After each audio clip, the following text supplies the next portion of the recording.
Terry, you've been on planes recently. I have. More than one? Yes, quite a few actually. What was the worst one? This is the one that confused me. I have a good friend who's a pilot. I have a couple of good friends who are pilots, and I asked him about it this weekend. He's like, I don't know. I was in Phoenix and I connected through Dallas to come back home to Kentucky.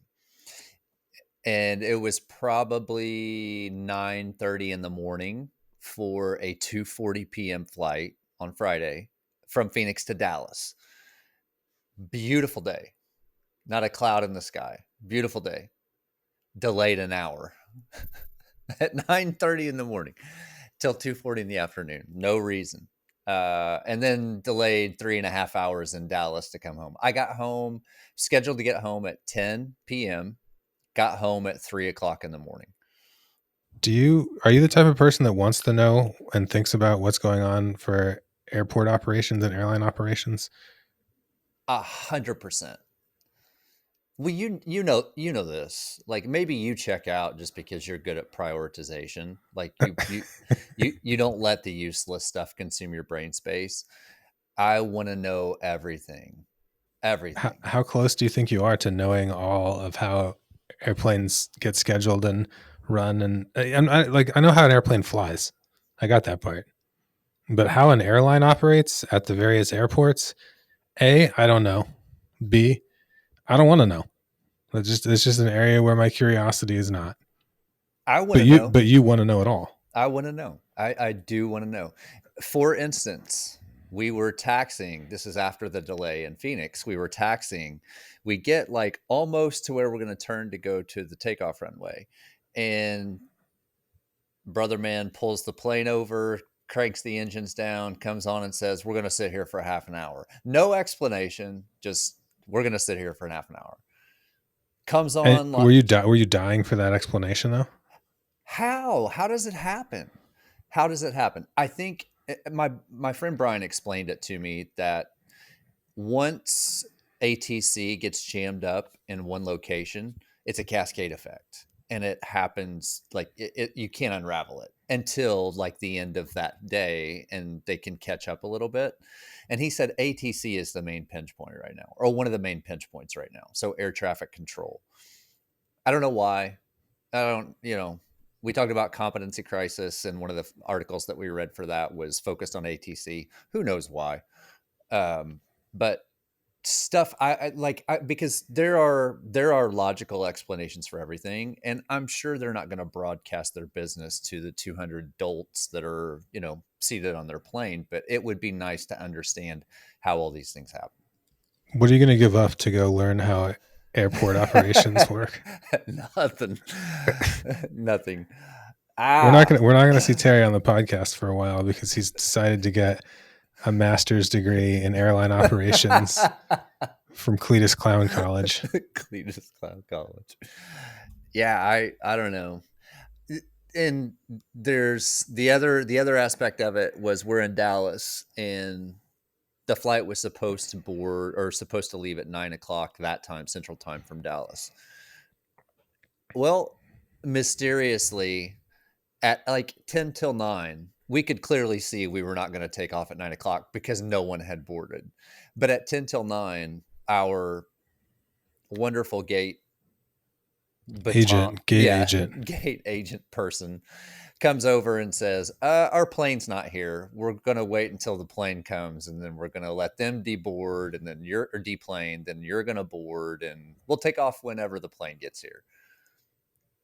It's like, did you not know that 40 minutes ago or an hour ago? Like, and it's probably not that person's decision, because had that person delayed something they were supposed to have said an hour earlier, they probably would have been in trouble. Like, who knew that plane that was supposed to be there for takeoff at 9 o'clock wasn't there? And why wasn't that discussed? Like, why didn't it change? It never changed. Like, we ended up leaving at like 10:30 Dallas time, Central Time. In your imagination, is there a time in the past when all this went much smoother and people dressed up to get on their Pan Am flight? Yeah, when like 5 people had the means to fly. All right, so 5 waspy white northeastern. hold on. Don't get distracted here, because I need to. This is not what I don't care about how late your flight was. I know Honestly, you I don't. don't. Nobody does. I don't But care today. I do care. I do care what you do on an airplane. Yeah. Just on the plane, like you get on the plane. I want you to walk me through how you're going to use that time. Do you consider that? Let me start here. Do you consider that time to be usable time, or do you consider it time killing? A mixture of both, but I try to make it all usable time. I did this past excursion. Um, I had to write. Well, let me start with my normal routine. I usually always have music on. I don't want to hear. I don't want to hear everything. So I always have music, You're and tuning the world out. I'm tuning the world out. It's me and the tunes, the music. So I have that on until we get up in the air, and then I put that on pause and I meditate. Do you hear the safety briefing? I know those things by heart. I don't pay. Oh, okay. I don't Guess pay who attention. flies? I don't pay attention Was the anymore. nearest exit in front of or behind you on the last flight? I was in the row, so it was beside me, Oh, which so is you've got money and you fly, Mr. well. Exit Row. It's just it doesn't that doesn't mean you have money. It means that you work for someone that wants you to go fly enough seated in the back of the plane that you've been on enough times to finally make your way towards the middle of the plane. What's the closest you've ever sat to the toilet? Oh, I've been right by it Has on a flight to Europe. so a lot of pooping going on then. It's just people. It was like just A line slamming doors all of night long. slamming doors of people pooping, never ending in the back row of that plane. Well, I was in the front. I was right by the front. So Oh yeah. well, for you, you're talking like you got the bathroom, like you got the cheap seats, but you're right in front. That sounds like a totally different story. Well, I mean, are there are like hierarchies of seats on planes, but are any of them really that good? I mean, compared to the very back row next to the toilet, the very front row next to the toilet is definitely superior. So the only thing that I'll say is in first class, that's a different experience. But the rest of the seats to me are the same. The thing that makes the back of the plane bad is you're usually back there with people that have not really cared about social interaction ever in their life, and it shows. And it takes an hour and a half to get off the plane, but the seat itself's the same. I don't, I don't. I'm sorry for laughing. I don't see. For all the people that have traveled on all the planes, that's such that I've. Have you done a study? Yeah. A seat of the pants study? Seat is fancy. You know, these people are like, why is this businessman trying to meditate and write a paper back here, flying in the same section as me? Yeah. What's wrong with him? They must have just like told him to go this morning. Why else would he be back here? Yeah. Are you in a suit or are you in a Northwestern t-shirt? I don't wear suits very often at all. I'm in whatever. But you know what's interesting about me? I don't care where I'm seated on the plane. I don't. Including the middle? The middle, first class. There's Well, I a. mean, side to side, middle seat. Oh no. Well, yeah, that's last resort. But if I am, I am. I don't care what seat I'm in, what class of the plane I'm in, Yeah, first or in the back. I wait. I want to be the last person on the plane. that's a strategy. I do not want to sit on the plane for 30 minutes to sit on the Extra plane. minutes. Yeah. Yeah, yeah. So I always wait till last. I don't care where I sit. What do you have for a bag? Does it have to go under your feet? Do you Yeah. always check your bags? What's the deal there? I never check a carry-on if I can help it. Like if I can help it, because with Delta I get 2 free bags. With American I get 1 free bag. So this was These are bags that go under the plane. correct, checked. Sorry, Right. just to be clear, my assumption is that when you give the bags at the counter at ticketing, that then they go under the plane. In all honesty, they could go anywhere. They could go inside the wings. They could go on top of the plane. I don't know where they go. Yeah. I'm assuming, based on my lack of interest in airline operations, that under the plane and checked baggage are synonymous here. I've seen a video of how they're loaded. It takes a special person to do that. Meaning a short person that can be all cramped up. Short and like a-okay with confined spaces. It is tight. It's a Yeah. tight squeeze. Do you have a preferred bag? Like brand? No, no. Like, do you have Terry's favorite luggage Oh that you yeah. carry with you? Yeah, How there's long have you had it?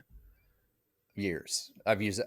So, and the reason why it's my first trip to Europe, however many years ago, I didn't want to because I was nervous about like losing luggage and whatever. So I didn't want to check a bag. I wanted to carry on what I had. And I was there for 4 days. So I got everything in this model. It's Travel Pro. I don't mind saying it. It's what the pilots use. But I got everything, including a suit. Did a pilot tell you that, or did the Travel Pro tell you that? A pilot told me that. Yeah. All right, it's got everything, including a suit. Yeah. I got all that. I checked it. That's what I took with me. So that's the brand of bag because that I had a bag that I used for almost a week in Europe and took everything that I needed in this small carry-on bag. I was like, that's my brand. What So size feet do you have? big, 11s? bigger. You're tall, right? Yes. I'm 6'1". You know that. You're tall. We're 2 inches apart. I'm 5'11" and three Oh. quarters with my hair. Have you seen Fletch? I have, but I don't remember what this reference is. Well, he's having a dream about him playing. Chevy Chase is having a dream Yeah. about playing for the Lakers. Right. And the commentators of his dream were like, he's 6'5" with the afro, 6'9". It was a funny reference. So your feet are at least a size 12. 11 and a half, but in some shoes, depending on how narrow they are, I wear 12s. How do you manage? How many pairs of shoes do you take in this one bag? This is what always gets me. Because if I have to take more than one pair of shoes, and I know you're going to go for a run, and you got to have your meditation shoes, your running shoes, your dress shoes, your casual shoes, your flippy flops, and your house shoes. How do you manage that in that tiny bag? What's the shoe situation? I wear the running shoes. Yeah, I take the shoes for the week, and I've got a special packing cube. Like if you buy packing cubes I got some. and you pack appropriately, you can squeeze a lot of things in that small bag. Now, They're actually Target brand are the ones I have. That's what the Targets use. I heard that from a Target. From a Target. So basically, like 3/4 of the bag is a pair of shoes, and then the rest of it is a suit and the rest of your stuff. But you were going to Europe. You were going to cold Europe or warm Europe? It was in August. That was the first time. Now I've checked a bag every subsequent trip to Europe. Yeah. I've checked a bag because the fears were unwarranted. Well, mostly unwarranted. There are horror stories of people losing their luggage quite frequently going abroad. I don't feel like that's that big of a horror. I mean, it's not pleasant, but when I think about horror, I think about horror movies, and that really takes me to a much different level than my luggage got lost. Yeah, that's that you don't make it. Do you want to hear a dumb lost luggage story that annoys me? This is from 17 or 18 years ago. It still bothers me. Somebody was flying for Christmas. They bring the car seat for a infant, I guess. Check the infant car seat. Get to the other end. Oh, we didn't put the infant car seat on the plane because there wasn't enough room for people's bags. Like, all right, well, I'm in the airport and I can't leave the airport now. Not my problem. Car seat didn't make it on the plane. Oops. Oh, can you carry a car seat on the plane? No, you cannot. No, you cannot. Insane. I would probably have to consider some action of some sort on that one. Like, you know what? Me too. I'm literally complaining about it nearly 20 years later. It wasn't even me. I wasn't even the baby or the parent. I think we deduced that you weren't the baby. Did you ever ride in the car with no car seat at all? Just like rolling around God. like a sack of potatoes back there? I don't want to be that guy. This is how we did it back in our day. It's a good thing that it's not like that anymore. A lot of people died unnecessarily, but yeah, we would ride everywhere, hang out the window, lay in the floorboard. I mean, it was a free for all. How many siblings did you have? Just the one brother? The one brother. And you always had just the one brother. Just always had the one brother. There's not like another sad story out there. No, but one of us would take a friend with us on vacation, And so there would be more than just he and I in the car on it most of our trips. The one trip, well, we didn't start taking vacations until I was in high school. So like the 4 times that we went, almost So, high school. so then when you get on the airplane, do you wear a seatbelt there? Of course. Because you have to. Yeah. Does anybody ever really check though? I've forgotten, you know, like Yeah. because I choose, I'm an aisle guy. I like to Uh-huh. sit in the aisle. So you're right there. I'm right there and I can stretch my leg out. And so I usually, because I get on, you know, I leave my Last. last, I leave my thing on, while everybody's shuffling around and whatever before I get settled because I want to see how the whole thing's going to play out. You still have your headphones on at that point. Still have my headphones on. Well, a time or two, I've forgotten the seatbelt. And so I've been caught. They like to let you know too. It's one of those easily enforceable rules. Oh, Yeah. you don't have a seatbelt on. Put your seatbelt on. All Yeah. right. Hands clean of all problems. This plane goes down. Terry had a seatbelt on. So, But I don't think that's it. I think it's, I get to tell somebody what to do today. I think it's more of that. I think you're projecting. No. I mean, in some non-trivial number of instances, it's that. I think the seatbelt on airplanes is kind of silly. Have you seen the bad turbulence videos though? Yeah. I mean, like put your seatbelt on when there's turbulence. Well, sometimes it's sneaky.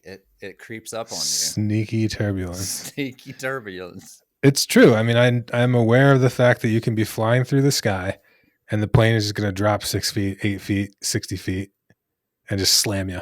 Boom. Yeah. Right in the spinal column. I've had one experience with turbulence. I mean, I've had a bunch of them where it's like, can this stop? Like, this is annoying. Can it stop? It's not comfortable. But I've had one where it was like, I know these wings are designed to flap up to almost perpendicular, but that didn't feel good. Like that felt like death. I've been scared on a plane a couple of times. Not a lot of times, but a couple of times. I'm like, we're going to break up and this is it at the end. And then I'll be like, you know what? I'm just going to ride it out. Whatever. Nothing I can do about it. Yeah. Yeah. The most uncomfortable flight I had it wasn't turbulence though. I was on this 2-propeller plane between Cleveland and DC, which is a pretty short flight. This is a it's a 6-hour drive, maybe less. And so this plane, it just oscillated in a small circle the entire flight. Like the whole plane, the length of the plane just kind of went in these little circles the whole entire way. I was so I didn't puke, but I was so sick. This was head between the knees and just hold on for dear life. What was Sickness. What was the sentiment of your compadres, your compatriots on this flight? They weren't doing great. Why did you choose this plane? I was young. I mean, I would have driven if I had known any better. There was no reason to even be on a plane. I could just make the drive. It's no big deal. Have you ever had any close calls on a flight besides that? Oh, I usually just have my headphones and seatbelt on and my eyes are closed and I don't know what's happening. So you don't know if there's a near miss. Oh, I was on a plane from Minneapolis to Louisville. This was like 10 years ago. We were pushing back and this plane came in, I guess headed to the gate next to us, like hot, like really, really fast. Clipped our wing fell off. It was like, dag. It was this big thing. How much of a delay was that? Oh, it was very late. I'm just going to leave the airport and come back another day situation right there. I mean, it was like 2 hours. It wasn't as bad as what the other night was. Not as bad as what somebody's paperwork was filling out what happened for one airplane to get another airplane's wing, which is fun, which is also funny because the report is what you just said. It took you less than 15 seconds to get that out. Yeah. But it's going to need 150 pages of report. Yeah. I didn't know this either. My friend Brian told me they have to do like load balancing paperwork and you mean your friend Flyin Bryan? Flyin Bryan. Yeah. Flying by. I bet he gets that a lot. No, Flyin Bryan, right? Is that his name? Brian? It's not Flyin Bryan. Well, it is now. I'll let him know. He's got to get that all the time. I don't know. I don't Check. know. Can you check with him and see if he's gonna get if he gets that all the time?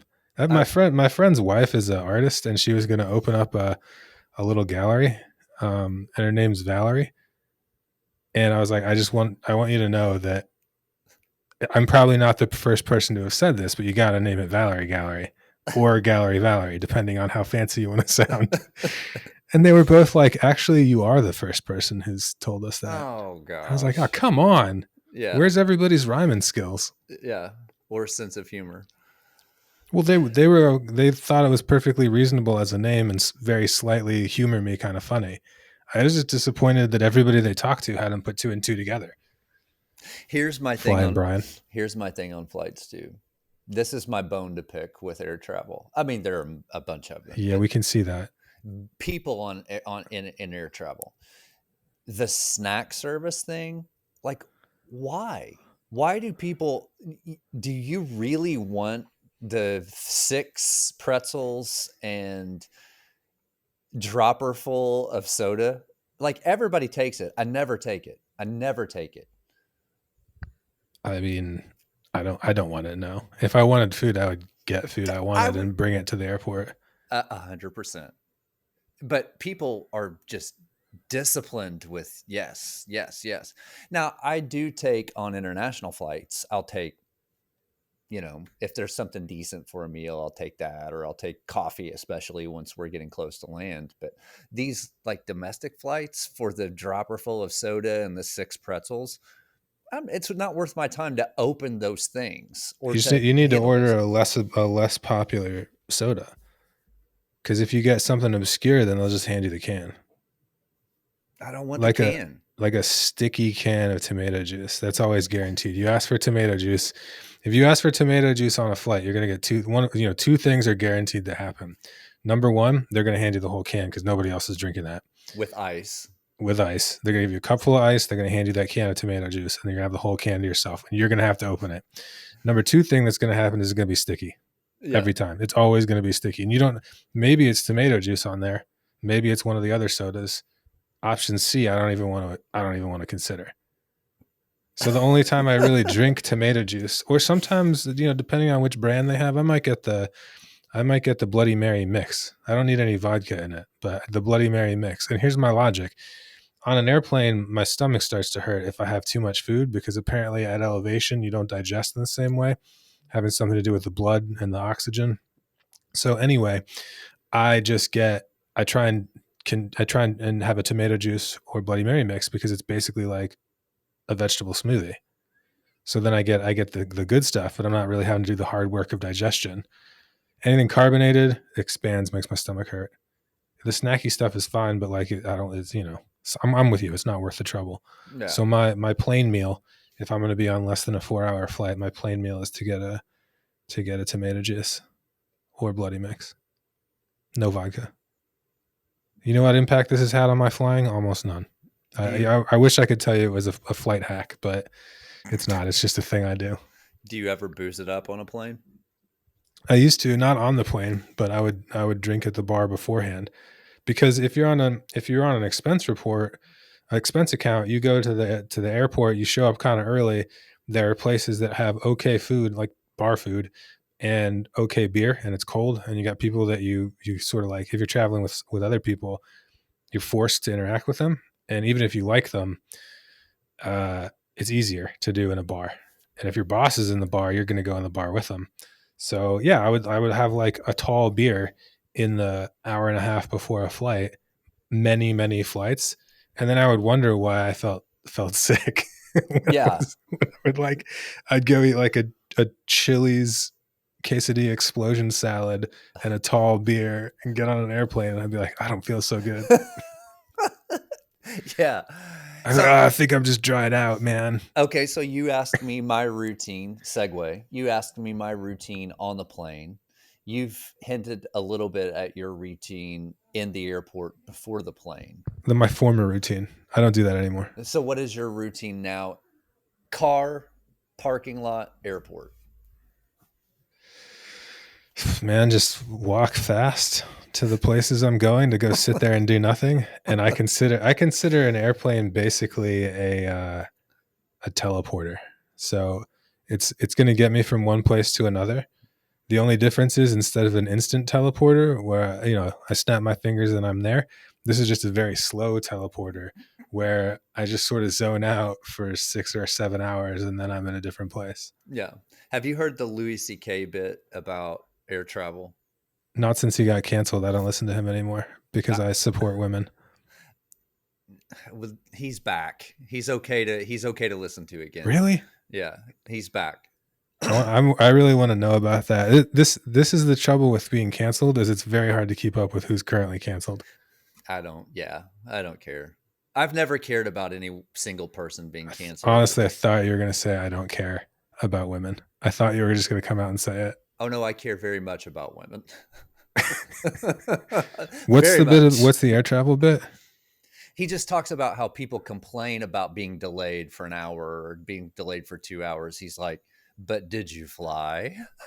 Were you in the clouds? Did you get where you were going in 3 hours that would have taken you 48 hours by car? And he's just, I went to a conference with a guy who he's like a commentator and analyst in the aviation industry, and he was a speaker, and we were having beers at the conference, and um, he was complaining pretty aggressively about his flight, and I was like, I'm not going to say his name, but I'm like, hey, I just want to remind you that it's still pretty miraculous that you got in a big metal tube and flew tens of thousands of feet in the air to go from place to place. Like, yeah, everything you're saying is true. That was not a great experience, but also you got on this contraption and flew through the sky. well, and I think about like I was thinking about my deal the other night when I was pulling into my hometown at 1:30, 2 o'clock and 2:15 in the morning. I was thinking about that wasn't fun, Yeah, but also because I had Googled how far it was. It's a 24-hour drive now today. But then I thought just two people ago, that was yeah, a week long trip. Oh, and you yeah. probably wouldn't survive the Rockies. Half your party wouldn't make it through the desert. Wild Citation animals. needed. Citation needed. Well, a bunch of people died. I just think two people ago, you just gutted it out and said this is going to be a 2 to 3 week journey, and then you just went. Yeah. Also, 2 to 3 people ago, we had the railway, so they could just take a train trip there instead of a plane. 200 years ago. 200 years ago? No, probably not. Yeah. You consider two people ago to be 200 years ago? Yeah. That's generous. For the guy who's talking about how the wild animals are going to eat you on the way. I'm in my 40s. Yeah, 2 people ago is 150 to 200 more years I'm with you on 150 more years. to That 200. extra, the extra third that you throw in there for fun to get to 200 years. All of my grandparents lived to almost 100. All of them. Well, that's just availability bias. Just Yeah. because you have old stock doesn't mean that everybody's life expectancy was as high Stock. as yours. That's another thing. That's how we started. So I'll bring this full circle. That's Please another do. thing that I wish I knew more about. I, I wish there were more definitive answers, and I don't think there ever will be. Is the choose your expression, your physical, your manifestation, your expression. I wish I knew the role of genetics versus just life experience in everything. Like you mentioned good stock. Yeah. How much of me is my DNA? How much of what I do, because I'm way different than all my family on both sides. I mean, like, sure, day to day, you're different. Okay, so are we just talking like anyway, another conversation for another day, but that's one of those things that it's too nonlinear. I don't like it. Like there are too many variables there, and it's not a linear progression. Like it's too how we turn out who we are. It's like air travel to me. That's the thing about asking the big questions, Terry, is you don't have to like it. You got to ask. Yeah, I guess. See you next time. I'll see you next time. Bye, Terry. Have a good afternoon.